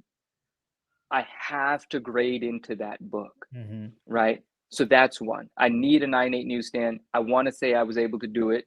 I have to grade into that book. Another one is a Malibu Sun 13 Error Edition 9.8. There's only 2 yellow labels on the census and 1 blue. I just want to add another blue to the census. So when that census reflects 2 and 2, I want that second one to be me. So I'm actively working on that. That is incredibly difficult. That's the spawn where it's like white background and it's like green and black or something, so, right? Yeah, this book, but the background is missing a color. But this book here, right? Like, I absolutely love Malibu Sun 13s. I've 9.8'd a bunch of these. This is one of those books that I love passionately, and it loves me back. Like, people like, this is just a magic book, bro. Absolutely incredible. So I'm never going to stop pursuing this book, grading this book, photographing this book, hoarding this book. It's never going to stop for me. This is a forever PC. The title is. The book itself is going to come and go, but it's a forever book, So those kind of goals I absolutely still have, and they're never going to go away. I love the same things, and I just want to find the more rare version. I'll give you an example of one thing that was a goal, and I'm fortunate enough to be able to say that we crossed that off the list, but it made an enhanced version of the goal. I love 316. Everyone knows that, or anyone that's listened to me talk about it. And I love the newsstand, of course, but to take that a level up in rarity, Mark Jewelers. I love Mark Jewelers inserts, and I had a goal of having a 9.8 316 Mark Jewelers. That's an incredibly rare book. I currently, at the moment, know 2 owners, and I've made multi-$1,000 offers, and they're not mine yet, So the money's not swaying anyone to sell it, because where are you going to get the book from, So both people are the same sentence is when I feel like selling it, you'll be the first to know. And, that's really all I could do. But I'd say I have a bunch of. Been a collector of the newsstand since I got back in. I have not one Mark Jewelers, not one I found. Yeah, so they are rare in that regard. Yeah. And then when you're looking for 9.8s, right? So I was visiting some family about an hour and a half away from my house, and I had a timer set for this eBay auction that was going to happen. and I'm playing with like my nieces, and I was like, oh gosh, the auction, you know? So minutes left. It was a raw copy of a Mark Jewelers 316. But I had previously, you know, the 5 days waiting for this auction to end, already looked at the pictures as many times as I could. I think I asked for additional pictures from the seller, and his story seemed sincere. He's not a comic book guy. He's the original owner of this book as well as two others. But this was just the auction for the 316 Mark Jewelers. And I had a price in my mind that I was prepared to pay. And I weighed in certain factors. I was like, you know what? I'm willing to pay about $1,000 for this book, raw, because it looks like it's no less than a 9.6. And if I score a 9.6 Mark Jewelers, I'm easily going to sell it between $1,500 and $2,500. Like, that's what I was thinking, especially at that market. I was like, I'm going to be fine here. At the very least, I'm going to break even because I don't think it's less than a 9.6. So I go into bidding action at the very end. The book ends up, after tax and shipping, I won it for less than my final bid. And after tax and shipping, I was close to $1,000. So I get the book in hand, you know, it gets delivered, and it's gorgeous. And I knew it had a chance at a 9.8. And certain people try to convince me to sell it to them. And I said, there's no way I can price this book raw for you, and I don't want to sell it to you. It's my responsibility to grade it. See, there's certain books, like a Malibu Sun. Like, this book is a 9.8. This is a guarantee. In my mind, this is a guaranteed 9.8. Well, 9.8 of this book right now is $5,000 to $5,700. A 9.6 of this book is $1,200, $1,100, $1,300. How am I supposed to sell this raw to someone? I can't, because I'm not going to sell it to you for $3,500, because if you get a 9.6, you're going to lose over $2,000. And I'm not going to sell it for less than $3,500, because then I'd be leaving thousands and thousands and thousands on the table if it's a 9.8. It is my duty to grade this and look for the buyer that's going to pay $5,000. There's no other choice. So with the Mark Jewelers, I mean, there's a choice, but it's not a smart choice. And so Right. the Mark Jewelers book was the same thing. People wanted to buy it because they recognized how good it looked. And I said, I can't. I don't even know what a 9.8 Mark Jewelers is supposed to cost. I know that no one would sell it to me for $4,500. So what do you want me to do? Right. And so I had it pressed. I submitted it. We got a 9.8 on it. We have a 9.8 316 Mark Jewelers. And the thing about it, though, and now I have said this is the only book I'll make the exception for. The reason it created a more enhanced hunt is because I got off-white to white pages, though. Right? Oh. And if there was ever a book that I would make the exception for, it would be that. But that means I don't have my grail yet in that book. I need a white page 316 Mark Jewelers 9.8. I The know audacity of CGC to give you the off-white on that. I think they should. There's no reason that it should be off-white on a 9.8. I agree I with know JP on this one. it's the stupidest I thing. hear It you. should be a I 9.6 hear you. off-white. Even I think it has to be white pages all the way up through 9.2. My opinion. I like that. 9.2 I like that perspective you share. Like, instead of it being a color, have it also reflect in the grade itself. Yeah. Dude, you know what that would do to the 9.8s? Like, that would give so much integrity to a 9.8. Like, a 9.8 would be unarguably a 9.8. Yeah. That would be a game changer. There should be no room.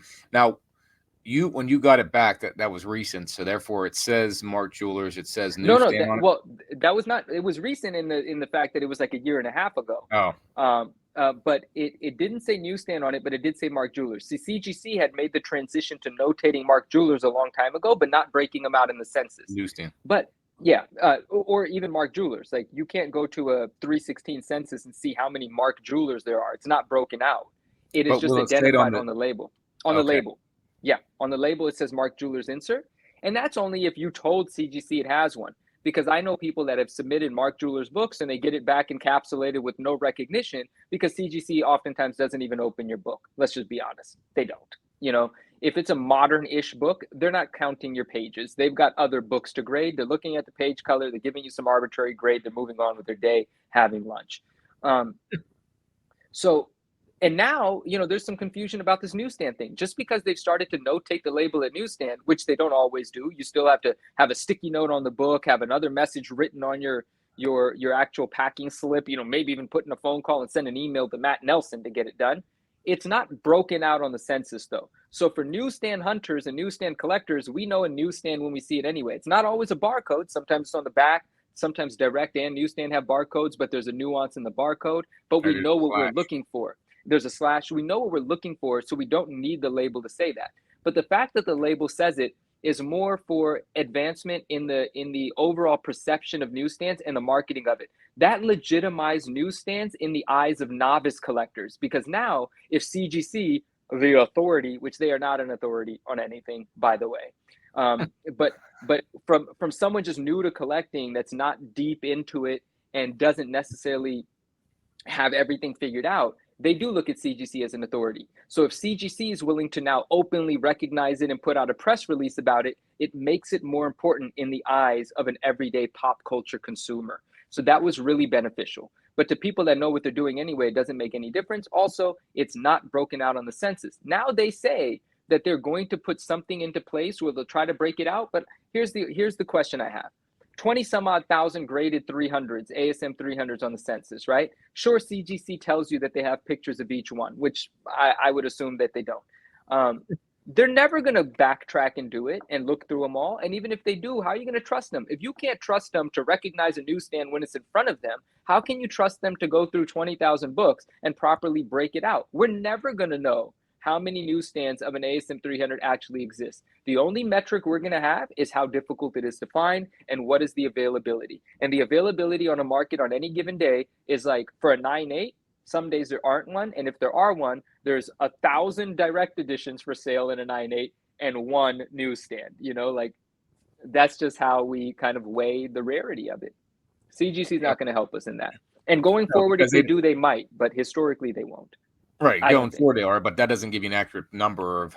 Well, not even they are, JP. Not even they are. They currently do not. Like if I submit a 360, okay, look, this book says newsstand on it, right? It was just graded. This is not broken out in the census as a newsstand. This is in the count for the direct. Just because they put it on a label, they're not actually breaking it out. They're just appeasing some complaints. Well, hopefully they have it that they can grab that data to sort future.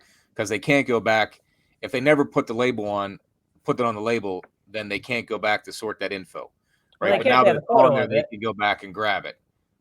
You know what I mean? Yeah, Ron, what'd you say? I said they could if they had the photo of it, like they say, and then they wanted to go through. Like they say, but man, yeah, they're not going to. I agree. I agree. They won't do that for sure. But the new ones that they're grading with newsstand, they can go back and grab the data because it's probably. They can probably grab it through a computer program to grab it. They can't take that time to go through 20,000 photos of the ASM and all the Superman and all this and that. There's millions that they didn't, put that label on. So you're absolutely right. And another important nuance is there are books that are broken out on the census as newsstand versus direct.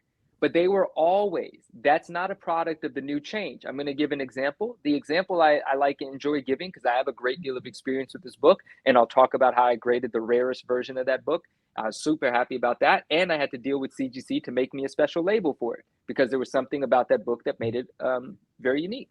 So Spawn number 9, the first appearance of Angela and Medieval Spawn, right? Spawn number 9 has a direct edition and a newsstand. The direct edition has glossy interior paper and it has a black and white poster in the center. The poster is by Jim Lee.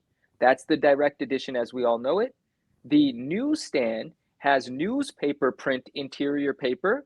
It has a barcode on the outside, of course, but it has newspaper print interior paper and no poster. So it is manufactured differently. CGC has always had them separated on the census. That's an example of a book because it has an actual manufacturing difference, it is separated. When the actual construction of it is different, or if the price was different for a newsstand, it was already perceived as a different book and separated. The interesting nuance, so those always existed. That is not affected by this change.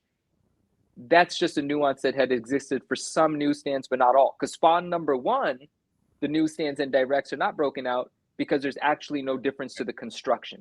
So when I say that Spawn number 9, the directs had posters, they all do. You can't grade a direct without a poster, it's incomplete. The newsstand, to say all of them have no poster, is 99.99% accurate. There was a period of time where I was acquiring Spawn 9s by the dozens in high grade because it was a play I was making. To be completely honest, I saw a 9.8 blue label sell for $1,800 one day, and I had already had maybe 15 or 16 of them. And I thought, no way, 1,800? I need a horde. I need as many as I can get. So I ended up with 30 something, really high grade, really intentional in what I was doing. And I started, it was so funny because only one copy had the poster. And I was like, what is the poster ripped out of all these other copies? What is this worthless pile of Spawn 9s I have? Because one copy had the poster, a newsstand. And I was like, why does one have it and none of these other ones do? And when I would go into the center fold where the staples were popping through on the non-poster copies of my newsstands, I would see little fibers around the staples. So I was like, oh gosh, how did the posters get ripped out of 30 some odd copies of this book? Like, what's going on here? And I thought, well, I'm not going to grade these then because I've screwed up. And then over time, I realized the anomaly that I have is the newsstand with the poster.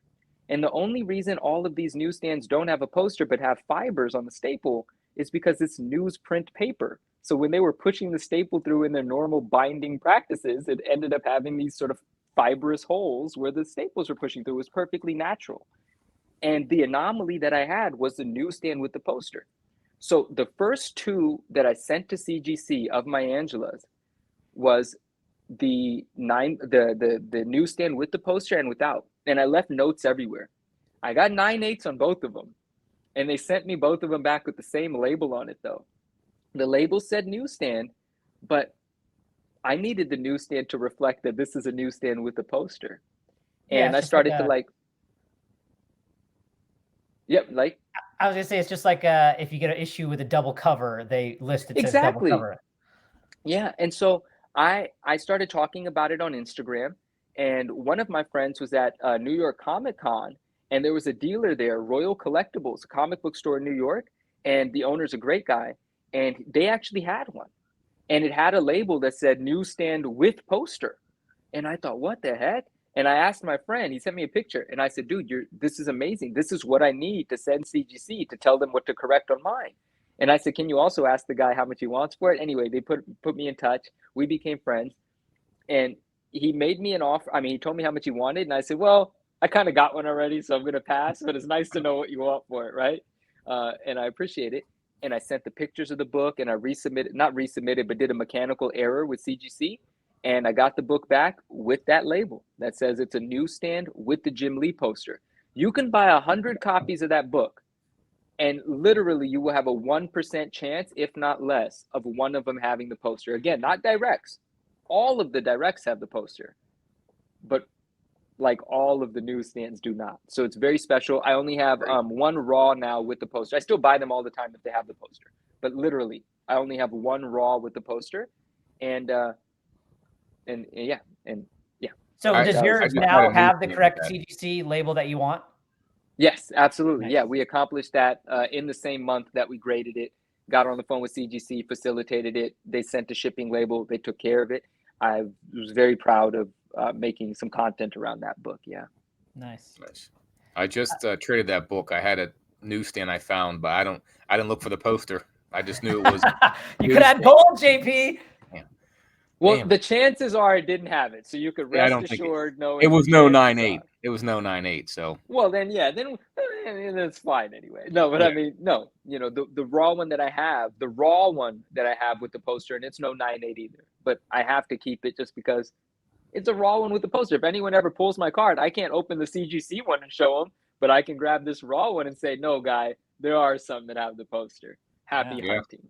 Yeah. No, I mean, I when I go through to antique stores looking, I'm looking more now for the DC Universe logos on them. Yeah, those are cool. Yep. Those are hard to find, but for whatever reason, the way the books are in the boxes, it's hard to see. They actually to pull it every all the way out. Yeah. But for the newsstand, I just seem to be finding more of them early on, and I've always, not every collector always has an affinity for the newsstand, but I'm always like, well, that's the newsstand.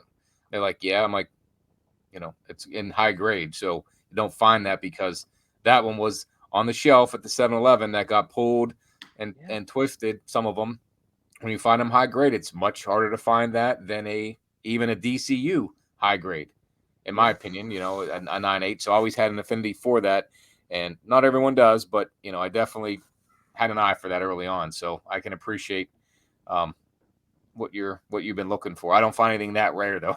Maybe there's something here, but like I said earlier, Man, there are no Mark Jewelers in all the newsstands I have, and I have at least 1,000 books here, and I have no Mark Jewelers. I'm going to show you the books that I'm going to be sending out soon. This is my cup of tea, so I'm really excited about this one. Amazing Spider-Man 311, right? Yeah, it's a great cover. Love this cover. Newsstand. Not only that, Mark Jewelers 9.8 candidate. Nice. Now, it could come back a 9.4 because the way the corners are, I've just seen this book get a 9.8 with sort of fuzzy corners because of the era that it's from. But this, I'm going to be super excited if this is a 9.8 or even a 9.6. But obviously, I'm shooting for a 9.8. Like I want to be super enthusiastic. So when you hold the 9, that you can see it from the top, right? You can see the Mark Jewelers. Yeah, you can see the Mark Jewelers, and you know, Mark Jewelers inserts are always different colors, but this one is a black insert. Well, you can't see it on this, but yeah, you can see it from the top. Yeah. I try to look through at the top, when I'm looking through the box to see if it's any Mark Jewelers. I know I don't have any. I've never seen one in the wild. Oh, they're difficult. They're especially difficult in high grade, of course. I mean, this one I purchased knowing it was a Mark Jewelers. It's not like someone had a sneaky copy and I knew something they didn't. I only paid $50 for this on eBay. Like, that's just a no-brainer. I have to buy that every single time. 9.4 or higher, Amazing Spider-Man McFarlane run, Mark Jewelers, 50. Mark Jewelers? It was a Mark Jewelers. He knew it was a Mark Jewelers. I knew it was a Mark Jewelers. No one else jumped on it. I mean, you got to act quick. I might have been the first to see it. I really don't know. But $50 is my all-in cost. That means before tax and shipping, it was listed for $30. Yeah, that's amazing. If this comes back at 9.8, that's I don't know. It's over $1,500. It's below $5,000. It's going to sell for whatever someone's willing to pay me, but it ain't going to be less than $1,500 if it's a 9.8. And even as a 9.6, I would sell this for $350 or $500 because that's awesome. Yeah. So you have to pull that trigger every single time. And that's just what I love about what we do, man, because you know what? If I had bought this book and it came in looking like an 8.5 and my investment into the book is $50 total, I would have given it away. And I would have enjoyed that too. I would have given it away. There's so many books. There are people that buy books from me. And if the book has $300, $400, $500 margin of profit on it, yeah. Nice, man. No Mark Jewelers. Yeah, this one is black, I'm pretty sure. And I don't think notice it quick. This might be. I don't really believe that any book I have is a 9.8 because it's all they, especially the ones I've kept as a kid. I've read them all, so there's no way it's a 9.8. And if I find one at an antique store, it's probably not a 9.8 either. There's a couple that are close, tough, yeah. But I would just think it has to be almost next. It has to be perfect. But like you were saying, that corner part of the era, they took account some of those things, took for account the era it was from, and they're a little easier or harder on grade depending on a couple things. So maybe. No, yeah, it's definitely possible. This particular one is not a Mark Jewelers, but it's a 9.8 candidate, so it's only right that I send it. I've been selling a lot of these recently, in high grade but raw for between $185 and $250. But when it's something that I actually believe is a 9.8 candidate, you run into that pricing issue again. I cannot sell this raw for $1,500 because a 9.6 is only worth $500, right? So I have to take the risk. I have to grade this book. I'm not going to sell it to someone knowing that it's potentially a $2,000 book. I've got to figure that out. And if it's a 9.6, I'm still profitable because I bought it for far less. But I have to grade it. A question. Okay, so you on eBay, right? You got that book for a good price. Well, this one did not come from eBay. This one I know, but the other one. This one did. Yep. This one did. Okay. eBay. Yep. So you send that in, and you get, and it's worth $1,500, and that's great margin there. So what's wrong with you taking that raw book, the $252, and if someone's willing to pay you somewhere in between that, if they comes back, and the chance you have is losing the highest, the 9.8 cost. But if they're willing to pay you that on a raw, and it comes back a 9.6, that's kind of that's the chance they took, right? And that's exactly right. That's exactly right. That's why I can't do it, because even if that person understands that they made that decision, that person's going to hold it. There's going to be resentment there. I can't do. I want a reputation of under promising and over delivering, not the reverse. Right. That's the reputation that I've built everything on, and I'm going to continue to. I sold somebody 7 raw Angelas, the Spawn 9s, newsstands, 9.8, because I assumed that there was a risk that for me they weren't guaranteed 9.8s. He got 5 9.8s out of a lot of 7. That's the kind of happiness I want out of someone that buys something from me, you know? And there was actually one time I did what you said. This is great. I had a black and white Spawn 1, right?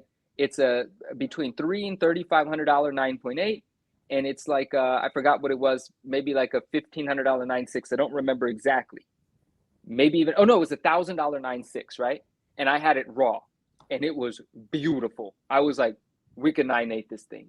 And I had a buyer already, someone that's been after. Remember, I told you every now and then someone's like, yo, if you 9.8 that book, this is what I'll give you for it. So this guy was ready to give me $3,000 for it. And I said, well, I've got one now, so I'm going to try to 9.8 it. And, when I'm ready to sell it, you're going to be the guy that buys it. Like, that makes perfect sense for me. I love that. But I said, you know what? Let's have some fun. I said, if you're willing to give me, I think the price was $1,800, I think it was, because I was into the book really good, right? At a really low cost. And I said to him, if you give me $1,800 right now today, the book is yours. And out of that $1,800, I will absorb the cost of pressing it and grading it. If you get a 9.8, congratulations, you've doubled your money. But if you get a 9.6, you're going to lose $700. The choice is yours. And he actually committed to it, right? He committed to it. And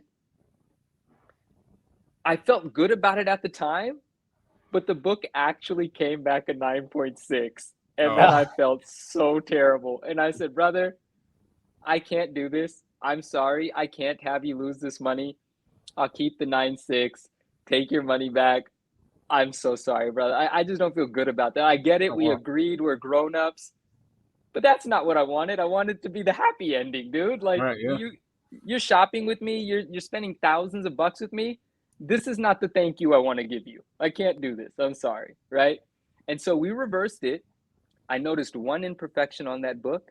We cracked it out. We corrected the imperfection, and we 9.8'd that book. Nice.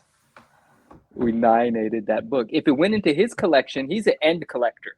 He doesn't grade. It would have never got cracked out and graded. It would have just existed as a 9.6 that he overpaid for. But I gave him his money back. We couldn't play that. I didn't feel good about it. But, did what we had to do to repress it and regrade it, and got the 9.8, and ultimately sold it to the same person, but for a good deal. Right? And everyone's happy, So completely appreciate what you're saying, but that's an actual experience as to why I can't. And Rohan already knew, like, I just wouldn't feel good about it. No, it makes sense. No, it's most people aren't going to, when you buy something on eBay, it says returns not accepted. It's always good when someone, especially when it comes back a grade they, didn't want, and you gave them the upfront, hey, it could come back one way or the other, and you got to take the risk, and you didn't feel good about the transaction, and someone will buy again from you because you took care of them. Yeah, exactly. Like that. So you may have gained, believe that instead of that profit, you may have gained infinitely more profit just because of the loyalty you've gained. I firmly believe that, and and at that point, he bought that book for me, and it was several thousand, but he has since then spent up. He is the biggest book that I've transacted with him was $8,500. So I think the trust was built, and I love that relationship. And I'm very happy that we did it the way we did, rather than being like, you lost $700. Bye. I got another book to sell you, right? No, it's you made it right.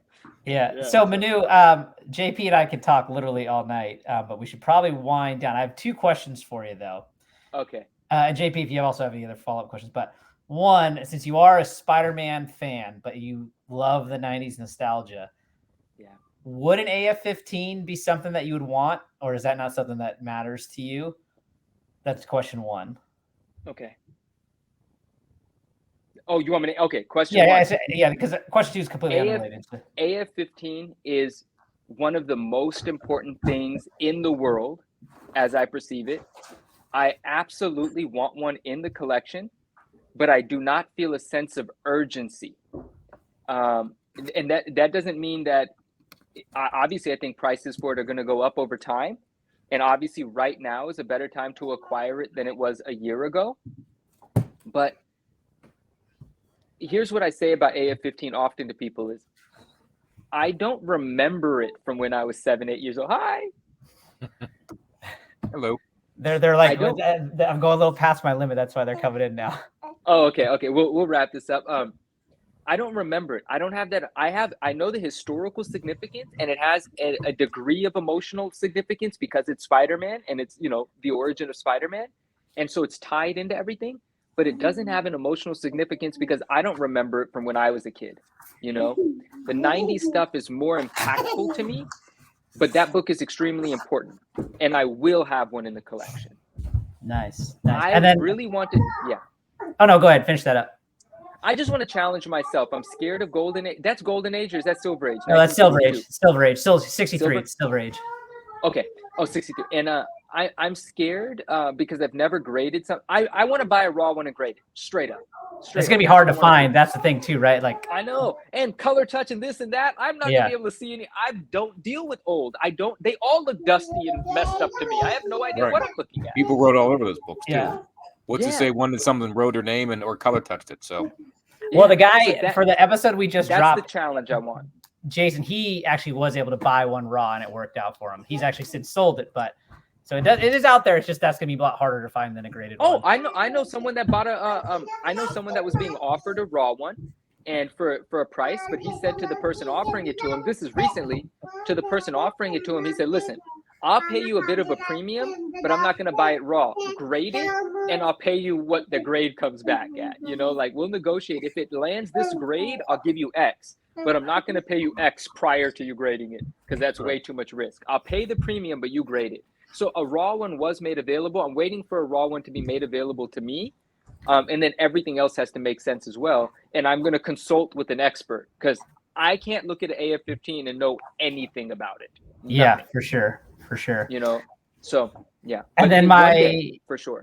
My last question was going to be, and maybe you don't want to talk too much about it because you're still kind of in plans with this, but you have talked about having your own YouTube channel. Why don't you just, if you want to briefly talk about that, that'd be cool to hear about. I think it's really beneficial for me to talk about it because it motivates me to do it some more. And I do drag my feet sometimes, but I drag my feet when other things that are gratifying are working out around me. If I've got places to put my time and effort and it's producing the sort of results I want, then other things that have not started yet, I might continue to neglect, right? So since I'm busy and I'm enjoying what I'm busy with, I don't have the YouTube channel yet. But my friend, absolutely, without any doubt, I am going to have my YouTube channel and I am going to produce my own content, my own little spiels. Like every now and then, I just want to go on a rant about something amazing that's happened or something that might be, a concern to the community. I just want to hit record, give my take on it, 5 to 15 minutes, and then dip. And I just think I have to, so I'm going. Yeah, I mean, you've already shared a number of great stories here with us. So, I mean, I think you definitely got the content for it. So I'm looking forward to it, man. But I just haven't done it yet because, we're having a good time with a bunch of stuff. It's whatever. It'll happen. I want to. That's the hobby evolves over time, and you're back into it somewhat recent, and Rohan and I are more recent than you are, and it's definitely evolved for us. Oh, and really? I can't imagine with you guys. Yeah. Hey, yeah, you're back in the game comics, but you're 1977 Nerd Alert. I had a feeling that Rohan was recent because his name implies so. Right. But JP, I didn't know you were recent. Like, what do you mean recent? Like a year in? It's about a couple months before Rohan, or maybe a couple months after him. No, so I was spring last year, so I'm not even at a year yet. Yeah, I was spring of 2021. Oh, nice. Oh, okay, fantastic. Yeah, Manu, when I bought that 361 from you, that was essentially right when I started. Wow. It was obviously a newsstand, right? Did you buy a newsstand from me? No, so you actually posted both the direct and a newsstand, and you were selling them together as a package. Okay. And at the time, that was more than I wanted to spend, And so I said, hey, if you're open to selling one of these, I would buy one of them. And I bought the direct version from you. And then you said, that's actually great because someone actually reached out about buying the newsstand on its own. So if he's in and you're in, let's do it. And so that's how it worked out. It's funny because Rohan and I have happy. similar collections, but mine are more newsstand and his are more direct, and some of them, some of the same ones we own. So yeah. And at that time, I would say I was just learning about newsstand as well. And what actually I liked at that time about the direct too is you were like, the direct is a potential 9.8 candidate. The newsstand, you were like, it's probably a 9.4, something like that. You said to me, yeah. Okay. Did you go on to grade that? Did we actually do our right on the grade? No, actually, so I'm a big fan of the CGC custom labels. So I still have that one, and I'm waiting for them to do another Carnage label, and then I will do that Carnage label that they used to have is one of the best labels they ever did. Right. So I'm hoping that there's another one that comes down the line, and then I will do that then. And you guys said you two can talk for hours. I can literally keep going, so I'll stop, and you guys control. Let me know what's happening now, because dude, when we're talking about stuff like this, when we actually like each other as human beings and we're passionate about the stuff, come on, dude, that's the best part about this. That's why this is. I can sell anything. I can be out here selling used cars. When are we going to get together and actually have a conversation we want to have? Selling crap we don't care about. Yeah. Right. It's not the same. This is life. It's not seller dealer. It's life. It's all encompassing. It's a community. And we do whatever we want within it and respect it. And I love it. Yeah. Go ahead, JP. I was just say it's been fun for myself to get back into it. I was a big 90s guy. I'm probably older than both of you guys by about 5 years or more, but I definitely was, into McFarlane big time, and that's what I collected. So my first couple months back was buying all the books I got rid of stupidly as a kid. So right. Hence I got them. So still on the hunt though, but definitely have a much cooler niche in this market with what you're looking for. I think that's pretty neat. So I like what I heard today. Interesting stuff. So yeah, and we absolutely would love to have you on again down the line, especially once we're posted the news you're gonna have announced in a few weeks. I'd be honored. I can't wait. Thank you guys so much for having me. Obviously, JP, this is you and I. This is our first time speaking, so really nice. And thank you. What a pleasure. And Rohan and I, we became friends a while ago after exchanging some messages and stuff. So I'm happy to call you guys my friends and be a part and to continue to kind of grow our community. So just thanks for having me, man. Like, that's really awesome. I appreciate having you. It was great meeting you today. Great content, interesting stuff. I really enjoy it. So we're gonna have a lot more to talk about, man. 2023 is just starting, and already we've done so much. It's good. We're gonna talk about some things. Yeah, I love it, man. Definitely. All right. Well, Manu, it was great. Man, it was great seeing you. Rohan, great to talk to you again. This is twice in 1 week for us, so it's always awesome. Fun. I talked to you more than my wife recently, so. So, hey guys, peace out. All right, everyone, have a good one. Thanks for hanging out with us, guys. We'll talk to you later. Take care.